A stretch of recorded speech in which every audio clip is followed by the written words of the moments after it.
හරලම අයිබෝවන් අද වෙල්ල තියෙන්නේ විද්‍යා පාඩමක් එක්ක අද තියෙන්නේ 10 ශ්‍රේණිය විද්‍යාව 4 වෙනි පාඩම චලිතය පිළිබඳ නිව්ටන් නියම. ඒතර මේක ෆිසික්ස් පාඩමක්. ඔයගොල්ලෝ දන්නවා විද්‍යාව කොටස් තුනක් තියෙනවානේ. එක ජීව විද්‍යාව, දෙක රසායන විද්‍යාව, තුන භෞතික විද්‍යාව. ඒතර කවුරු හරි ළමෙක් A level වලට බයෝ කරන්න ගියොත් ওই සබ්ජෙක්ට් තුන වෙන වෙනම ඉගෙන ගන්න තියෙනවා.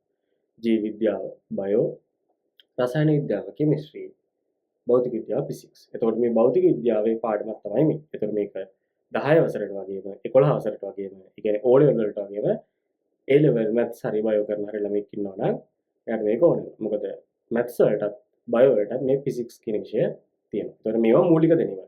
A level කරන ළමයිට උනත් මේවා මාර වැදගත් වෙනවා. එහෙනම් අපි යමු මේ පාඩම ගැන කතා කරන්න.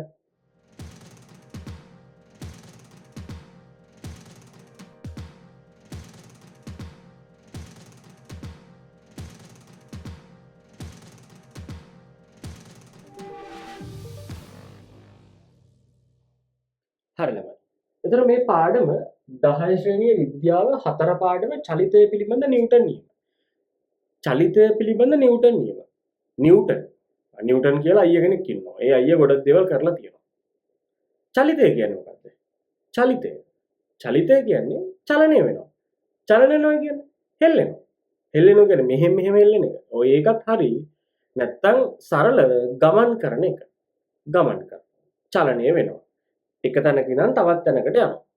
පොඩි සැලවීමක් වුණත් කමන්නේ ලොකු දීර්ඝ ගමනක් වුණත් ප්‍රශ්නයක් නැහැ. එක තැනක ඉඳන් තවත් තැනකට යනවා. ඒ කියන්නේ පිහිටන ස්ථානය වෙනස් වෙනවා. අන්න ඒක චලනයක්. එතකොට මෙන්න මේ චලිතය යටතේ නිව්ටන් කියන එක්කෙනා නියම තුනක් ඉදිරිපත් කරලා තියෙනවා. නිව්ටන්ට නියම තුනක් තියෙනවා නෙමෙයි. නිව්ටන්ගේ නියම තුනක් තියෙනවා. ඒ කියන්නේ යා නියම තුනක් ඉදිරිපත් කරලා තියෙනවා. මොනවද මේ නියම තුන? පළමු නියමය. අසමතුලිත බාහිර බලයක් යෙදෙන තුරු නිශ්චල වස්තු නිශ්චලතාවයේ පවතින අතර චලනය වන වස්තු ඒකාකාර ප්‍රවේගයෙන් චලනය වේ. අපි නියම තුන කියලෙමු මුලින්. දෙවන නියමය වස්තුවක ත්වරණය ඒට යොදන බලයට අනුලෝමව සමානුපාතික වන අතර වස්තුවේ ස්කන්ධයට ප්‍රතිලෝමව සමානුපාතික වේ. තුන්වන නියමය එහෙම නැත්නම් තෙවන නියමය සෑම ක්‍රියාවකටම විශාලත්වයෙන් සමාන වූද දිශාවෙන් ප්‍රතිවිරුද්ධ වූද ප්‍රතික්‍රියාවක් ඇත. ඔන්න ඔය තුන තමයි නියම තුන. ඔය තුන අනිවාර්යයෙන්ම තමයි කටපාඩමේ තියෙන්න ඕනේ. මොකද විභාගයට ඕක අහනවම තමයි. එහෙනම් මේක කටපාඩමේ තියෙන්න ඕනේ. හැබැයි අවබෝධයෙන් අර මම නිතරම කියනවා කි ගිරාපෝතක වගේ කටපාඩම් කරලා හරියන්නේ නැහැ. ගිරාපෝතක දන්නවන්නේ. අපි පොඩි කාලේ දහම් පාසලේ බුද්ධාගමට ඉගෙන ගන්නේ. අර ගිරව් දෙන්නෙක් හිටියා. ඒ ළමයි ගිරව් දෙන්නා සුළුසුළුඟක් හමලා වැටුණා දෙපැත්තට. එක පැත්තක හිටිය තාපසයෝ ටිකක්. එක පැත්තක හිටියෝ හොරු කල්ලියා. ඒකට තාපසයෝගේ පැත්තට වැටුණ එක්කලා හොඳ වචන කතා කරන්නේ. හොරු කල්ලියේ පැත්තට වැටුණ එක්කලා නරක වචන කතා කරන්නේ. ඇයි එහෙම උනේ? අර හොරු පැත්තට වැටුණ එක්කෙනා ගිරා පැටියා හොරු කල්ලිය දිහා බලාගෙන ඉඳලා ඒ විදිහම තමයි හැදුනේ. එයා වෙන දේවල් මුකුත් දන්නේ නැහැ. තාපසයන්ගේ පැත්තට වැටුණ එක්කෙනා දන්නේ තාපසයන් හැසිරෙන විදිහ. එතකොට එයා ඒ විදිහට හැදුනේ.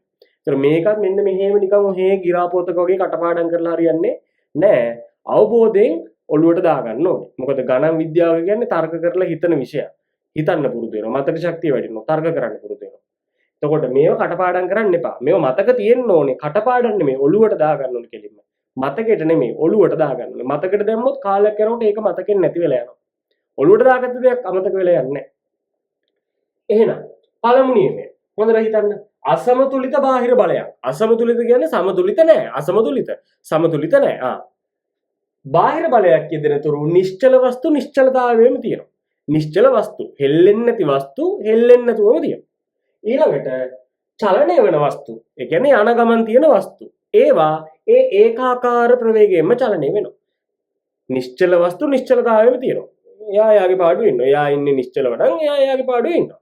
ඊළඟට හෙලවෙන යන ගමන් හිටපු වස්තුවක් නම් එයා යාගේ පාඩුවේ හැම යනවා. හැබැයි මොන තාක්කල්ද අසමතුලිත බාහිර බලයක් යෙදෙන තුරු. දැන් අසමතුලිත බාහිර බලයක්. ඒ කියන්නේ පිටින් බලයක් යෙදෙන තුරු තමයි මේගොල්ලෝ මේ විදියට ඉන්නේ. මේ විදියට කියන්නේ අර හෙල්ලෙන්නේ නැති කට්ටිය හෙල්ලෙන්නේ නැතුව ඉන්නේ. හෙල්ලෙන කට්ටිය හෙල්ලෙන්නේ බාහිරින් බලයක් යෙදෙන තුරු. මම මේ වගේ උදාහරණයක් පැහැදිලි කරන්නම්. දැන් මේ මම ගන්න උදාහරණේ 100%ක් අර විද්‍යානුකූල කෙලින්ම මේ සංකල්ප වලට 100%ක්ම ගැලපෙන උදාහරණ නෙමෙයි. ඕගොල්ලන්ට මේක මතක තියෙන්න ඕන හින්දා ගන්න උදාහරණ. නැතුව අර මේකේ තියෙන විද්‍යාත්මක බව හරියටම කෙලින්ම නිකන් මේකට 100%ක් ගැලපෙනවා කියලා හිතන්න එපා. මේ දේ මතක තියෙන්න ඕන හින්දා තමයි මම මේ වගේ උදාහරණයක් ගන්න. අපි බලමු එහෙම නිශ්චලතාවයේ ඉන්න වස්තු. අපි හිතුවා දැන් ඔන්න උදේට නිදි. නිශ්චලයිනේ. ගාලා නිදි. අම්ම ඕන කතා කරනවා නැගිටින්නේ නැහැ. නිශ්චලයි. තාම නිශ්චලයි. බාහිර බලයක් නැහැ මුකුත්. අම්මා කතා කරන කුස්සිය නා. අම්මා දැන් උදේට උයනවා නැගිටලා. අම්මා ඉතින් උයන ගමම කතා කරනවා. සුදු පුතේ, සුදු දුවේ නැගිටින්න පැටියෝ කියලා කතා කරනවා. හරිද? ඔයා නැගිටින්නේ නැහැ. ඔයා නිශ්චලතාවයේ නිදි. දොයියේ බබා. හරි. අම්මා ආයෙ පාරක් කතා කරනවා. දැන් පොඩ්ඩක් ඔයිස් එක උඩින්. සුදු පුතා නැගිටින්න. ඔයා නිශ්චලයි. අම්මා ඉතින් ඒ වැඩේ දාලා ඉන්න බෑනේ ඉතින්නේ. හරි නම් ඉතින් ඒ ඕනේ නැහැ. ඇවිල්ලා ඔන්න කතා කරනවා. නෑ නිදි. සුදු පුතා දොයි. තාම දොයියේ බබා. ඔන්න ඉතින් දෙතුන් පාරක් කතා කරනකොට ඉතින් අම්මා එනවා වතුර එකක් අරගෙන ගහන වතුර එකක්. අන්න බාහිරින් මොකද්ද? බලයක් ඇති වුණා ඔයාට. බාහිරින් අම්මා වතුර එකක් ගැහුවා. බාහිරින් බලයක් ඇති වුණා. අන්න නිශ්චල වස්තුව මොකද්ද වෙන්නේ? දැන් නැගිටිනවා. දැක්කද? අම්මා වතුර එක ගහනකම් ඔයා දිගටම නිශ්චලව නේද හිටියේ? අම්මා වතුර එක ගහනකම් ඔයා දිගටම නිශ්චලව හිටියේ. ඒ කියන්නේ අසමතුලිත බාහිර බලයක් යෙදෙන තුරු නිශ්චල වස්තු නිශ්චලතාවයේම තමයි ඉන්නේ. අම්මා ඇවිල්ලා පිටින් වතුර එක ගහනකම් ඔයා දොයිය බබා වෙලා හිටියේ. ඊළඟට මෙහෙම හිතමු. ඔයා ඔන්න දැන් හවසට උදේ ඉස්කෝලේ ගිහිල්ලා ඇවිල්ලා හවස ක්ලාස් හරි මොන හරි ගිහිල්ලා ඇවිල්ලා ඔන්න දැන් කම්පියුටර් ගේම් එකක් ගහනවා. ඔන්න දැන් කාර් රේස් එකක් ගහනවා. ඒකාකාර ප්‍රවේගයෙන් යනවා. තොරණෙන් හරි මොකකින් හරි යනවා. ඒකාකාර ප්‍රවේගයෙන් යනවා කියලා ගමුකෝ අපි. ඔන්න කාර් එකේ යනවා. දැන් ඔය හෙඩ්සෙට් එකක් ගහගෙන සද්ද අහගෙන කය සින්දුවකුත් දාගෙන කාර් එකේ සද්ද ඒව අහගෙන යන ගමන් ඉන්නේ. හරිද? ඔන්න දැන් අම්මා කතා කරනවා. සුදු පුතා පාඩම් කරන්න. ඇහෙන්නේ නැහැ නේද හෙඩ්සෙට් එක දාලානේ. ආයෙ සුදු පුතා පාඩම් කරන්න. දැන් අම්මා හිතන්නේ මූ ගණන් ගන්න නැතුව ඉන්නවා කියලා අම්මා. අම්මා දන්නේ නැහැ හෙඩ්සෙට් එක දාගෙන මූ කාමරේටලා ඉන්නේ. ඊට පස්සේ ඔන්න දෙතුන් පාරක් නෑ හතර පාරක් කතා කරනකොට නෑ අම්මා එනවා කොස් අරගෙන දෙනවා ඔළුවට එක අන්න අසන්තුලිත බාහිර බලයක් එදුණා. අන්න ඒකාකාර ප්‍රවේගයෙන් යන කට්ටිය දැන් මෙච්චරලා ඒකාකාර ප්‍රවේගයෙන් ගියානේ. අම්මා ඇවිල්ලා කොස්සෙන් ගහනකම් ඒකාකාර ප්‍රවේගයෙන් ගියා. කාර් රේස් එක ඔයා ගියා. ෂේප් එකේ ගියා. ෂේප් එකේ නෙමෙයි. වටේ වද්දගෙන අනිත් කාර් වල හප්පගෙන ඔයා වුණ කාර් රේස් එක ගියා. හැබැයි අම්මා ගැහුවට පස්සේ කොස්සෙන් වැඩේ නවතුණා. අන්න තේරුණාද? දැන් කියන්න එපා අම්මා අපේ අම්මා ගහන්නේ නැහැ කොස්තෙන් ගහන්නේ නැහැ අම්මා උදේට ඇවිල්ලා එකක් දීලා තමයි නැගිටවන්නේ වතුර ගහන්නේ නැහැ මම එහෙම හවසට ඇවිල්ලා මොනවද ගේම් ගහන්නේ නැහැ මම උදේට කිව්ව ගමන් නැගිටිනවා ඒවයි හරිද ඒවා අදාළ නැහැ මම කිව්වේ මේ තියරිය මෙන්න මේ නියමය ඔළුවට දාගන්න පොඩි උදාහරණයක් කැමති නැත්නම් ඉතින් මතක තියාගන්න එපා එහෙනම් සරලව තේරුණානේ අම්මා තමයි බාහිර බලය උදේට අම්මා බාහිර බලය වතුර එකක් ගහනවා හවසට අම්මා බාහිර බලය කොස්තෙන් ගහනවා මොකද අවස්ථාවන් දෙක උදේට ඔයා නිශ්චලයි ඔයා නිදි එතකොට ඔයා අම්මා ඔච්චර නැගිටිනකොට ඔයා නැගිටින්නේ නැහැ ඔයා නිශ්චලයි ඒක වෙනස් වෙන්න නම් අම්මා බාහිරින් බලයක් දෙන්න ඕනේ ඊළඟට හවසට ඔයා ඒකාකාර ප්‍රවේගයෙන් කාර් ගේම් ගහ ඉන්නේ කාර් එක යන ගමන් තියෙන්නේ ඒකාකාර ප්‍රවේගයෙන් කාර් එක ගේම් එකක් ගහන ගමන් ඉන්නේ ඒතර ඒක වෙනස් වෙන්නේ නැහැ අම්මා ඇවිල්ලා කොස්සෙන් ගහනකම් තේරුණා නේද ඒක මම කිව්වේ මේ උදාහරණ මතක තියාගන්න විතරයි කියන්නේ නැත්නම් මේ 100% මේවා විද්‍යාත්මකව 100% ගැලපෙන සංකල්ප වලට අදාළ උදාහරණ නෙමෙයි හරි දෙවෙනි නියමය වස්තුවක ත්වරණය ඒට යොදන බලයට අනුලෝම සමානුපාතික වන අතර වස්තු ස්කන්ධයට ප්‍රතිලෝම සමානුපාතික වේ. ත්වරණය මොකද ළමයි ත්වරණය කියන්නේ? ත්වරණය කියනකොට අපිට රාශීන් කිහිපයක් ඊට කලින් ඕන වෙනවා. ඊළඟට මුලින්ම ඕන වෙනවා දුර. ඊට පස්සේ කාලය. දුර කාලයෙන් බෙදුවම අපිට එනවා වේගය. මේ ඉස්සරහට අපි කතා කරනවා හොඳට වැඩි දුරටත්. දුර බෙදුවම කාලයෙන් අපිට එනවා වේගය. ඊළඟට වේගය වගේම තව එකක් තමයි ප්‍රවේගය කියන්නේ. ඒතකොට ප්‍රවේගයට ඕන වෙන්නේ දුර නෙමෙයි විස්ථාපනය. විස්ථාපනය කියන්නේ මොකක් හරි ලක්ෂණ එකක් අතර තියෙන සරල රේඛීය කෙටිම දුර. දැන් මේවා විස්තරාට කතා කරන්න. එතකොට බලමු. ඊළඟට ප්‍රවේගය වෙනස් වීමේ ශීඝ්‍රතාවය අපි කියනවා ත්වරණය කියලා. එතකොට ත්වරණයක් ගන්න ප්‍රවේග වෙනසක් බෙදන්න ඕනේ කාලය. ඒ කියන්නේ අපි දැන් හරියටම කිව්වොත් වේගෙ වැඩි වෙවිනේ අපි යන්නේ. දැන් වාහනයක් අපි ගත්තොත් වාහනයක් දැන් ඔන්න දැන් ගමේ ඉඳලා නගරයට යන්නයි නගරේ ඉඳන් හයිවේ දාන්නයි යනකොට එකම වේගෙන් යන්න බෑනේ. ගෙදර ඉඳන් පටන් ගත්ත වේගෙන් යන්න බෑනේ හයිවේ එකට වෙනකම්. ආයෙත් එන්න වේගය වැඩි වෙනවනේ. ඒ ත්වරණයෙන් හින්දා තමයි වේගය වැඩි වෙන්නේ. සරලව හිතන්න මේ මම කිව්වා හොඳේ. සරලව හිතන්න උදාහරණයක් ගන්න මේ. සරලව හිතන්න. ත්වරණය එන්න වැඩි වෙනවා. අන්න එතකොට මේ ත්වරණය රඳා පවතිනවා මෙන්න මේව මත. මොකද්ද? වස්තුවක ත්වරණය ඒට යොදන බලයට අනුලෝම සමානුපාතික වෙනවා. ඒට යොදන බලයට. දැන් අපි හිතමු මොන මේසයක් උඩ තියලා තියෙනවා මොකක් හරි බඩුවක්. අපි ගමු ඔරලෝසුවක් කියලා. නැත්නම් වතුර බෝතලයක්, නැත්නම් පෑනක්. ඔන්න ඒකට චුට්ට අපි බලය දෙනවා. චුට්ට බලය දෙනවා. අපි මුලින් හිමින්නම් බලය දෙන්නේ පෑන චුට්ටයිනේ ඉස්සරහට යන්නේ. අපි චූටි තල්ලුවක් නම් දාන්නේ පෑන චූට්ට ඉස්සරහට යන්නේ. අපි ටිකක් වැඩිපුර තල්ලුවක් දැම්මොත් අන්න පෑන ටිකක් ඉස්සරහට යනවා. පෑනට ඩෝංගාල එකක් ගැහුවොත් අන්න ඒක ගිහිල්ලා බිත්තියත් කඩාගෙන එහාට යනවා. තේරුණා නේද? අන්න යෙදෙන තොරණය ඒ මත වස්තුව මත ක්‍රියා කරන තොරණය ඒ මත යොදන බලයට අනුලෝම සමානුපාතික වෙනවා. මොකද මචං මේ අනුලෝම සමානුපාතික වෙනවා කියන්නේ? අනුලෝම සමානුපාතික වෙනවා කියන්නේ එක රාශියක් වැඩි වෙනකොට තවත් රාශියක් වැඩි වෙනවා. ඒ කියන්නේ රාශි දෙකම එක්ක වැඩි වෙනවා, එක්ක රාශි දෙකම අඩු වෙනවා. ඔකට හොඳම උදාහරණය තමයි ඕගොල්ලෝ පාඩම් කරන පැය ගාන. එහෙම නැත්නම් කරන පේපර්ස් ගාන වැඩි වෙනකොට ඔයගොල්ලොන්ගේ පේපර් එකට හම්බෙන ඒ කියන්නේ අන්තිම ටර්ම් ටෙස්ට් එක කියලා හිතමු. ඔය ටර්ම් ටෙස්ට් එකකට කලින් පාඩම් කරන පැය ගාන වැඩි වෙනවට ඊළඟට ඔයගොල්ලෝ ටර්ම් ටෙස්ට් එකට කලින් කරන පේපර් තියෙනවානේ පෙරහුරු ප්‍රශ්න පත්‍ර ඒව ගාන වැඩි වෙන තරමට ඔයගොල්ලෝගේ ටර්ම් ටෙස්ට් එකේ අන්තිමට එන ලකුණ වැඩි වෙනවද අඩු වෙනවද? වැඩි වෙනවලු වෙත් වැඩි වෙනවා. තේරුණා නේද? ඔයගොල්ලෝ වැඩ කරන පැය ගාන වැඩි වෙන තරමට ඔයගොල්ලෝගේ පේපරේ ලකුණු ගාන වැඩි වෙනවා. දෙකම වැඩි වෙනවා. අන්න ඒවට කියනවා අපි අනුලෝම සමානුපාත කියලා. මේ අනුලෝම සමානුපාත ගණිතයේ 9 ශ්‍රේණියේදීත් ඉගෙන ගන්න තියෙනවා. ඒවටත් අදාළ විදිහට වීඩියෝස් වැටෙනවම තමයි. ඒකයි මචං මම මේ කියන්නේ මේක ඉගෙන ගන්න හැම ළමයිටම තෑග්ගා. ඉගෙන ගන්න හැම ළමයිටම තෑග්ගා. මේ channel එක ඉගෙන ගන්න හැම ළමයිටම තෑග්ගා. ගණන් විද්‍යාව දැන් මම කලින් වීඩියෝ එකක් කියලා ඇති. ගණන් විද්‍යාව ඊළඟට ගණිත ශිෂ්‍යත්ව ගණිත ගැටලු 6 11 ශ්‍රේණි ගණන් විද්‍යාව O level ගණිතයේ විද්‍යාව පාස් පේපර් ඊළඟට A level combined maths physics chemistry ඊළඟට යුනිවර්සිටි වල ඉගෙන ගන්න ළමයිට statistics මේ ඔක්කොම විෂයන් වලට අදාළ පාඩම් මේ channel එකේ තියෙනවා. ඒකට subscribe කරලා අනිවාර්යෙන් තියාගන්න. මේක ඔයාලට වැදගත් වෙන්නේ නැහැ කියලා හිතනවා නම් වැදගත් වෙන කාට හරි මේක කියලා තියන්න. හරි. ඇඩ් එක ඉවරයි ආයේ පාඩමට. දැන් මොකද්ද කීකේ හිටියේ?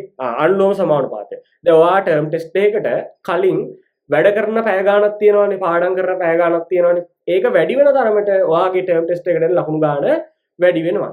ඔකේ අනිත් පැත්ත. අනිත් පැත්තට කියනවා අපි ප්‍රතිලෝම සමානුපාත කියලා. දැන් මෙතන තියෙන ප්‍රතිලෝම සමානුපාත. ඒ කියන්නේ එක රාශියක් වැඩි වෙනකොට අනිත් රාශිය අඩු වෙනවා.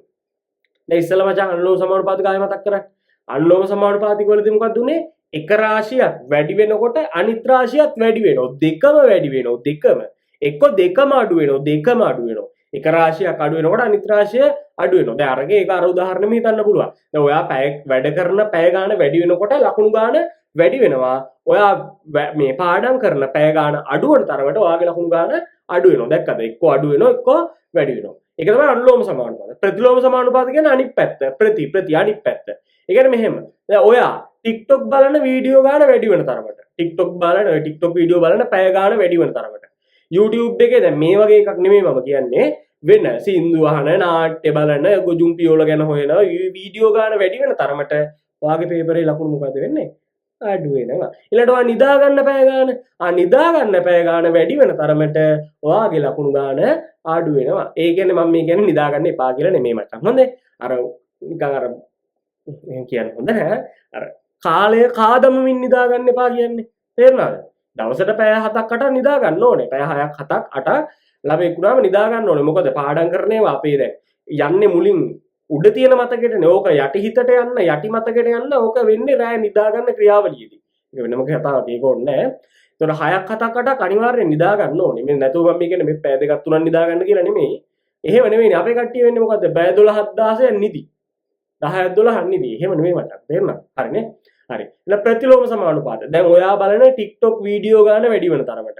ඔයා YouTube එකේ සින්දු අහන පැය ගාන වැඩි වෙන තරමට ඔයාගේ පේපර් එකේ ලකුණු අඩු වෙනවා. ඒ වගේම ඔයා නිදා ගන්න පැය ගාන වැඩි වෙන තරමට ඔයාගේ පේපරේ ලකුණු අඩු වෙනවා. දැන් අර මං කියන්නේ ආයේ TikTok බලන්න එපා, මේ YouTube එකේ සින්දු අහන්න එපා කියලා නෙමෙයි සුදු පුතේ. හරිද? ඒවත් කරන්න ඕනේ. මොකද අපිට මේ අර මොකේද ලිඳේ ඉන්න ගෙම්බෝ වගේ ඉන්න බෑනේ. සමාජ ගැන අවබෝධයක් තියෙන්න ඕනේ. සින්දුවක් අහන්න ඕනේ. මනස රිලැක්ස් කරගන්න ඕනේ. දැනුම ගන්න ඕනේ. මං කියන අර ඕපදූප වල්පල් බල ඉන්න එපා. ඒතොර ලකුණු අඩු වෙනවා. පැහැදිලිනේ? ආනිදි උදාහරණ. හොඳේ. දැන් ඒතර මේවා මේ දෙවන නිව්ටන් නියමයට අදාළ වෙන්නේ නැහැ TikTok එකේ වීඩියෝ බලන එක. හොඳේ. මතක තියෙන්න තමයි මම කිව්වේ මේ අනුලෝමයි ප්‍රතිලෝමයි සමානුපාතික සීන් එක. එහෙනම් වස්තුවක තරණයේ ඒට යොදන බලයට අනුලෝම සමානුපාතික වේ. හරි. මෙතන වස්තුවක් මොකක් කරේ තිබ්බම මේකට චුට්ටක් තල්ලුව දෙපම චුට්ටයි යන්නේ. මෙතන වස්තුව තිබ්බම ටිකක් වැඩිපුර තල්ලුව දෙපම චුට්ටයි. මෙතන වස්තුව තිබිලා ඩඩෝංගාල එක ගැහුවොත් අර දැක්කද අතාරෙහි ගියා. ඩඩෝංගාල සද්දේ ආවේ නැහැ. උනාට එහාට ගියා. අන්න එහෙනම් අනුලෝම සමානුපාතික වෙනවා. ඒ කියන්නේ බලය වැඩි වෙන තරමට එයාගේ ත්වරණයත් වැඩි වෙනවා. ඊළඟට මෙන්න වස්තු ස්කන්ධය අම්මට සිරි අන්න.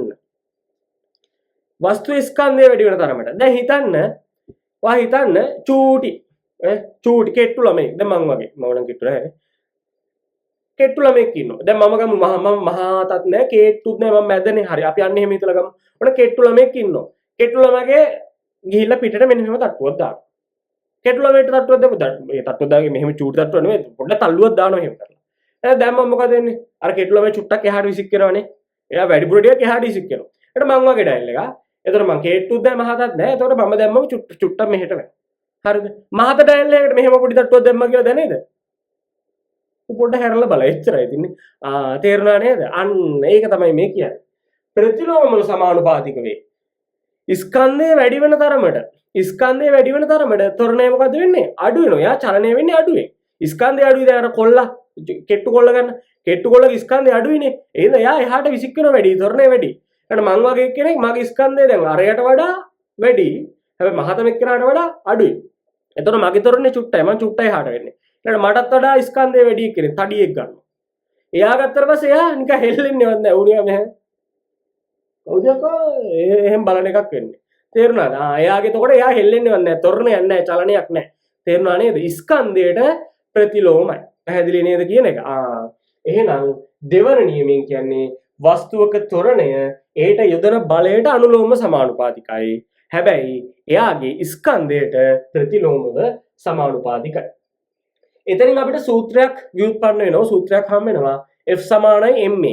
මේක 10 11 වගේම ඕගොල්ලෝ A level වලට combined maths කරන්න ගියත්, physics කරන්න ගියත්, ඊට පස්සේ ඕගොල්ලෝ යුනිවර්සිටි ගියත්, ඒ කියන්නේ maths හරි බය හරි කරලා යුනිවර්සිටි ගියත් මේක අනිවාර්යෙන් ඕන වෙන සූත්‍රයක්. F සමානයි MA. F කියන්නේ මචං බලය, M කියන්නේ ස්කන්ධය, A කියන්නේ ත්වරණය. ඒතර F කියන බලය මනින්නේ නිව්ටන්ගේ. දැන් පාඩම චලිතය පිළිබඳ නිව්ටන් නියමනේ. ඒතර එයාගේ නම දාගෙන මේකේ එකකයට නිව්ටන් කියලා. ස්කන්ධය වනින්නේ ඉතින් අපි දන්නවා කිලෝග්‍රෑම් වලින්. ත්වරණය වනින්නේ ms ඍණ දෙකෙන්. m කියන්නේ මීටර්, s කියන්නේ තප්පර. එතකොට තප්පර වර්ගයට මීටර්.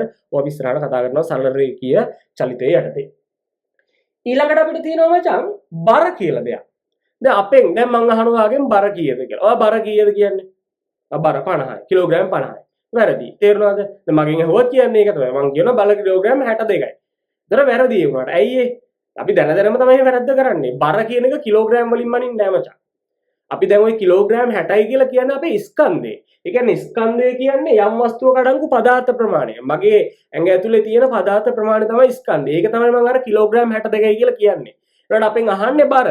බර මචං ඇත්තටම දැන් හිතන්නකො කිලෝග්‍රෑම් 60යි කියලා ස්කන්ධය. බර එහෙනම් 600යි. ඇහුවම පුදුම වෙයි. දැන් ඔයා මගෙන් බර ඇහුවොත් හරියට දන්නේ කෙනෙක් නම් කියන්න ඕනේ මොකද්ද? 600යි කියලා කියන්න ඕනේ. අම්මට සිරි වෙනවා කොල්ලට සොරි වෙනවා. බර 600යි. බර 600ක් වෙන්න පුළුවන්ද? බෑ බර 600ක් වෙන්න බෑ. පුළුවන්. මොකද බැරි බර 600ක් වෙන්න පුළුවන්. ඇත්තටම බර 600යි. ස්කන්ධය තමයි කිලෝග්‍රෑම් 60. බර නිව්ටන් වලින් 600ක් වෙනවා. තේරුණාද? අන්න එහෙනම් බර ගන්න අපිට ස්කන්ධය වැඩි කරන්න ඕනේ ගුරුත්වජ ත්වරණය. ස්කන්ධය කියන්නේ අපි කිලෝග්‍රෑම් වලින් මනින එක. ගුරුත්වජ ත්වරණය අපි සාමාන්‍යයෙන් ගන්නේ 10යි. ms ඍණ 10. ms ඍණ 2 10 ms ඍණ 2 ගුරුත්වජ ත්වරණය. ඔක ඇත්තමගේ 9.8යි. අපි ගණන් හදන ලේසි වෙන 10න් ගන්නෙ. එහෙනම් අන්න මම කිව්වා ස්කන්ධය වනින්නේ කිලෝග්‍රෑම් වලින්. එන කිලෝග්‍රෑම් 60යි නම් ඒක ගුරුත්වජ ත්වරණය කියන 10න් වැඩි කරන්න ඕනේ. 60 10න් වැඩි කරාම 600යි. අන්න එහෙනම් බර කීයද? 600යි. හැබැයි කිලෝග්‍රෑම්ද? නෑ. කිලෝග්‍රෑම් 600යි නෙමෙයි. කිලෝග්‍රෑම් නම් 60යි. බරනේ අහන්නේ නිව්ටන් වලින් තමයි මනින්න ඕනේ. එහෙනම් නිව්ටන් 600යි. තේරුණා නේද? හරි වැඩේ කොට. එතකොට මේ ස්කන්ධය මම කිව්වා යම් වස්තුවක අඩංගු පදාර්ථ ප්‍රමාණය තමයි ස්කන්ධය කියන්නේ. එතකොට ඒක බරද? නෑ. බර නෙමෙයි. මොකද මේ ස්කන්ධය කියන එක තනින් තනට වෙනස් වෙන්නේ නෑ. දැන් ඔයාගේ ස්කන්ධය තනින් තනට වෙනස් වෙන්නේ නෑ. ඒ කියන්නේ දැන් මෙහෙමයි ඔයා දැන් කාලා බර වැඩි වුණොත් ආයෙ කියනවා බරනේ. කාලා ස්කන්ධ වැඩි වුණොත් අන්න වෙනස් වෙනවා. ඩයට් කරලා එක්සර්සයිස් කරලා ස්කන්ධය අඩු වුණොත් අඩු වෙනවා. මං කියන්නේ එකම මොහොතේ දැන් ඔයා මේ පැත්තේ ඉඳන් එක විදියකට මැනලා මේ පැත්තේ ඉඳන් එක විදියකට මැන්නම ඕක අගයන් දෙකක් එන්න විදියක් නැහැ. තේරුණානේ කියන එක? හැබැයි බර කියන එක තනින් තනට වෙනස් වෙනවා. බර තනින් තනට වෙනස් වෙනවා. දැන් පෘථුවියේදී බරට වඩා ඔයා හඳට ගියොත් බර වෙනස් වෙනවා. ඒකනේ මචං අර හඳට ගියාම කට්ටිය පාවෙන්නේ. අපි මෙහෙම ඉන්නකොට පාවෙනවද? මේ මාව පාවෙනවද? නෑනේ. ඒකද හන්දට ගියාම පාවෙන්නේ ඒකයි. බර වෙනස් වෙනවා. වේග වෙනස් වෙන්නේ කවුරු මතද? ගුරුත්වජ ත්වරණය මත. එතකොට හන්දේදී ගුරුත්වජ ත්වරණය වෙනස් වෙනවා. මේ ලංකාවේ නෙමෙයි පෘථිවිය ලංකාවේ ගොත හරි තියෙන්නේ. පෘථිවිය ලංකාවේ තියෙන්නේ. වැරදුනානේ. ලංකාවේ තියෙන පෘථිවියනේ. පෘථිවිය ලංකාවේ නෙමෙයි ලංකාවේ තියෙන පෘථිවිය. එතකොට පෘථිවියට තියෙන එක තමයි ලංකාවටත් තියෙන්නේ නේද? ගුරුත්වජ ත්වරණය. එතකොට හන්දේදී ඔක වෙනස් වෙනවා. ඒක අර මිනිස්සු පාවෙන්නේ. පැහැදිලි නේද? එහෙනම් හොඳින් මතක තබා ගත යුතුයි. හොඳින් මතක තබා ගත යුතුයි. බර සහ ස්කන්ධය යනු දෙකක්. බර මනින්නේ නිව්ටන් වලින්, ස්කන්ධය මනින්නේ කිලෝග්‍රෑම් වලින්. එතකොට බර ඇහුවම අපි කියන්න හොඳ නැහැ කිලෝග්‍රෑම් 60යි කියලා. ඒ උනාට කියන්නේ ඒක තමයි. අදාළ නැහැ. ඉතින් විභාගෙට විතරක් ඒක අදාළ කරගන්න. නැත්නම් ඕක කවුරු හරි බර ඇහුවම බර යනු තැනින් තැනට වෙනස් වෙන දෙයක්. ඒක ගුරුත්වජ ත්වරණය මත බලපානවා. එතකොට ඒක අපි නිව්ටන් 10න් වැඩි කරලා ගන්න ඕනේ ගුරුත්වජ ත්වරණය. එතකොට ඔබගේ ස්කන්ධ ඒ වැල්ලට අරන් ඔන්න විභාගෙට තිබ්බම ඇති බර ඇහුවම නිකන් කියපන් කිලෝග්‍රෑම් 60යි කියලා. හරි නේද? ඊළඟට අපි තුන්වෙනි ත්වරණය ගැන තාම කතා කරේ නැහැ. තුන්වෙනි ත්වරණය නෙමෙයි තුන්වෙනි නියමය ගැන. මොකද්ද? දාර්ශනික විද්‍යාවේ දැන් චලිතය පිළිබඳ නිව්ටන් නියමනේ යන්නේ. දාර්ශනික විද්‍යාව හතර පාඩමේ චලිතය පිළිබඳ නිව්ටන් නියමේ තුන්වෙනි නියමය. තුන්වෙනි නියමෙන් කියන්නේ මේ ලියලා තියෙන ලස්සනට දිලිසි. ඒ දිලිසෙන් අරලා මේ ලයිට් එක එළිය වෙලා දිලිසෙන් නැතු වෙන එක නෙමෙයි. දෙවන නියමය සෑම ක්‍රියාවකටම විශාලත්වයෙන් සමාන වූද දිශාවෙන් ප්‍රතිවිරුද්ධ වූද ප්‍රතික්‍රියාවක් ඇත. සෑම ක්‍රියාවකටම ක්‍රියාවක් කියන්නේ කරන දෙයක්. කරන ඕනේ මගුලකට විශාලත්වයෙන් සමාන. ඒ වගේම දිශාවෙන් ප්‍රතිවිරුද්ධ. විශාලත්වයෙන් සමානයි දිශාවෙන් ප්‍රතිවිරුද්ධයි. අන්න එහෙම වන ප්‍රතික්‍රියාවක් තියෙනවා. නිකන් මෙහෙම හිතන්න. ඔයා ගහන ගිහලා කාගේ හරි කනට එක ඩෝං ගාලා ගන්න. මෙහෙම කරලා ගහන කනට. එයත් කරන්නේ එයාට ඒ රිදුන ගාන දන්නවනේ. ඒ රිදුන ගානට ඔයාට ගහනවා අනිත් පැත්තට. අන්න විශාලත්වයෙන් සමානයි. ඔයා ගහන ගානටම තමයි එයත් ගහන්නේ. දැන් අහන්න එපා ඒක මැන්නේ කොහොමද කියලා. කොහොම හරි මැන්න. හරිනේ. ඩෝං ගාලා ගහනවා. එයත් ඔයාට ඩෝං ගාලා ගහනවා. ඔයා ගැහුවේ මේ පැත්ත ඉඳන් එයා ගැහුවේ මේ පැත්ත ඉඳන්. දිශාවෙන් මොකද්ද? ප්‍රතිවිරුද්ධයි. හැබැයි විශාලත්වයෙන් සමානයි. ඔයා ගැහුවොත් අනිවාර්යෙන් ඔයාටත් අනිත් පැත්තට වදිනවම තමයි. ඔයා ක්‍රියාවක් කරොත් ඔයාට ඒක අනිත් පැත්තට ප්‍රතික්‍රියාවක් ඉදිරියට එනවම තමයි. මේ ආයි කියනවා මේ උදාහරණ 100% මේ සංකල්ප වලට 100% ගැලපෙනව නෙමේ. තියරිය මතක තියෙන්න ඕනේ තමයි මේ වගේ උදාහරණයක් ගන්න සරල උදාහරණයක්. හරි. ඊළඟට අපිට මේ පාඩමේ තව එනවා ගම්ම්‍යතාවය කියලා එකක්. ගම්ම්‍යතාවය කියන්නේ මේ ගම් එහෙම ගම් නෙමෙයි. ග්ලු ඒ ගම් ගැන නෙමෙයි. ගම්ම්‍යතාවය සමානයි ස්කන්ධය වැඩි කිරීම ප්‍රවේගය. ස්කන්ධය දැන් කතා කරන්නේ. ස්කන්ධයක් කියන්නේ m මනින්නේ කිලෝග්‍රෑම් වලින්. ප්‍රවේගය ඉස්සෙල්ලා කතා කරා. දුර කාලයෙන් බෙදුවම වේගය ඊට පස්සේ විස්ථාපනය කාලයෙන් බෙදුවම ප්‍රවේගය. මම කෝක සරල වේගී චලිතයේදී අපි තවදුරටත් කතා කරනවා.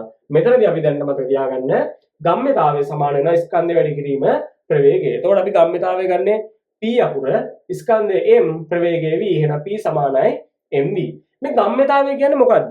මෙන්න විදිහට අර්ථ දැක්කේ. චලනය වන වස්තුවක් නවත්වා ගැනීමට කෙතරම් අපහසුද යන වගේ. චලනය වන වස්තුවක් නවත්වා ගැනීමට කෙතරම් අපහසුද යන වගේ. අරක මතක තියාගන්න. දැන් ඔයා චලනය වෙන වස්තුවක් කාර් ගේම් එකක් ගහන ගමන් ඉන්නේ. ඔයා දැන් ඔන්නේ චලනය වෙමින් ඉන්නවා කාර් ගේම් එකක් ගන්නවා. ඒක නවත්ත ගන්න ඕනේ අම්මට. අම්මට ඒක මාර අපහසුයි නේද? එකපාරක් කිව්වගේ ලෝක නවත්තනවාද ගේම් එක ගහන එක? නෑ. අන්නේ ගම්ම්‍යතාවය. අන්නේ නවත්ත ගන්න බැරි අපහසුතාවයට තමයි අපි කියන්නේ ගම්ම්‍යතාවය කියලා. තේරුණා නේද? චලනය වෙන වස්තුවක් නවත්වා ගැනීමට කෙතරම් අපහසුද යන වගේ. චලනය වෙන වස්තුවක් නවත්වා ගැනීමට කෙතරම් අපහසුද යන වගේ. ඔය දැන් කාර් රේස් එකක් ගහන ගමන් ඉන්නේ. නිකන් ෆයිනල් ලැප් එකේ අන්තිම නිකන් මීටර 200 වගේ යන්න තියෙන්නේ. ඒ වුණාට අම්මා කිව්ව ගමන් නවත්තනද නෑනේ වායි ඉවර කරලාමනේ යන්නේ. දැන් ටූර්නමන්ට් එකක් ගහලා හිටියා නම් ඒක අනිවාර්යෙන් ඉවර කරලා යන්නේ. නොකවුට් එකක් ගහලා හිටියා නම් ඒක අනිවාර්යෙන් ඉවර කරලා යන්නේ. අන්න ඒක තමයි ගම්ම්‍යතාවය. වාට ඉවර කරගන්න බෑ. වාට ඉවර කරන්න ඕනේ වුණා අම්මා කෑ ගැහුවත් වැඩ කරන්න තිබ්බත් වාට ඉවර කරගන්න බෑ. වාට මේක ඉවර කියන්නේ ගේම් එක තමයි ඉවර කරගන්න ඕනලා තියෙන්නේ. නැතු අර ඒක එතනදී නවත්තන්න ඕනලා නැහැ. අන්න ඒක අපහසුයිනේ. අන්න ඒක තමයි මචං ගම්ම්‍යතාවය කියන්නේ. දෙවි භාගයට ගිහලා ලියන්න එපා ගම්ම්‍යතාවය වොම ගේම් එක නවත්තන්න බැරි වෙන්නේ කියලා. හොඳේ. මතක තියෙන උදාහරණයක් පැටියෝ කිව්වේ. හොඳ. එහෙනම් අද මොනවද මචං අපි කතා කරේ? දාර්ශනික විද්‍යාව හතර පාඩමේ චලිතය පිළිබඳ නිව්ටන් නියම. නිව්ටන් තමයි මෙන්න මේ නියම තුන ඉදිරිපත් කරලා තියෙන්නේ. මේ තුන විතර නෙමෙයි නිව්ටන්ගේ තව මරු ඒවා තියෙනවා ඉස්සරහට ඒවා හම්බ වෙනවා. පළමු නියමය, දෙවෙනි නියමය, තෙවෙනි නියමය. පළමු නියමයෙන් කියන්නේ අසමතුලිත බාහිර බලයක් යෙදෙන තුරු නිශ්චල වස්තු නිශ්චලතාවයේ පවතින අතර චලනය වන වස්තු ඒකාකාර ප්‍රවේගයෙන් චලනය වේ. අර අම්මා උදේට වතුර එක ඔයා නිදාගෙන ඉන්නවා නිශ්චලතාවය ඉන්නේ අම්මා ඇවිල්ලා පිටින් වතුර එකක් ගහනවා. එතකොට ඔයා නැගිටිනවා. ඊළඟට ඔයා හවසට ගේම් එකක් ගහගෙන ඉන්නේ අම්මා ඇවිල්ලා කොස් එකක් ගහනවා. එතකොට ඔයා ගේම් එක ගහන එක නවත්තනවා. ඊළඟට දෙවන නියමය වස්තුවක තොරණේ ඒට යොදන බලයට අනුලෝම සමානුපාතික වන අතර වස්තු ස්කන්ධයට ප්‍රතිලෝම සමානුපාතිකයි. අනුලෝමයි ප්‍රතිලෝමයි. අනුලෝමය කියන්නේ රාශි දෙක වැඩි වෙනවා එක්ක අඩු වෙනවා.